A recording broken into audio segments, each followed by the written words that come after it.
ہر دور میں لبرل طبقے نے مسلمان لیڈر کو مشکوک بنانے کی کوشش کی ہے. اس کے خلاف ایسی باتیں گھڑی ہیں کہ پڑھنے والا دنگ رہ جائے. ہسٹری سے ملانے کی بھرپور کوشش کی گئی ہے. آخر ایسا کیوں کیا جا رہا ہے؟ یہ سوال ہوگا کہ جب نبی کریم صلی اللہ تعالی علیہ وسلم سے لے کر صحابہ اکرام تک الزام تراشی کی جا سکتی ہے اور ان کو تاریخ کا حصہ بنانے کی کوشش کی جا سکتی ہے، جو یہ چاہتے ہیں کہ اسلام پر ایسے بدنما داغ لگا دیے جائیں جس کا ازالہ آنے والی قوم بھی نہ کر سکے.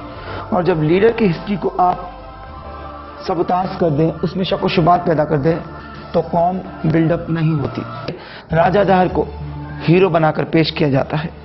یہ وہ راجہ دہر ہے جس نے اپنی بہن کے ساتھ نکاح کیا تھا. یہ پروگرام صرف ان الزامات پر مبنی ہے.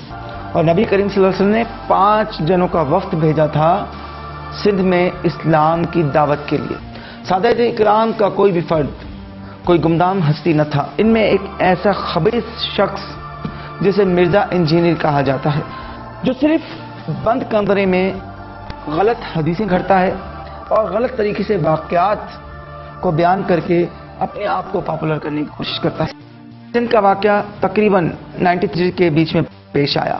وہ تاریخی لفظ جو محمد بن قاسم نے سندھ کو فتح کرنے کے بعد کہے کہ راجہ دہر نیچی ذات کے ہندوؤں پر ظلم کرتا، لیکن بھارت کے ایک رائٹر راجیو سنگھ نے لکھی ہے. راجیو سنگھ محمد بن قاسم کو انکلوڈ کرتے ہوئے اپنی کتاب میں لکھتے ہیں جس نے سندھ سے جبر اور ظلم کو ختم کر کے مسلمانوں کو ہی نہیں بلکہ ہندوؤں کو بھی ظلم اور جبر سے آزادی دلا کر ایک امن کا پیغام دیا.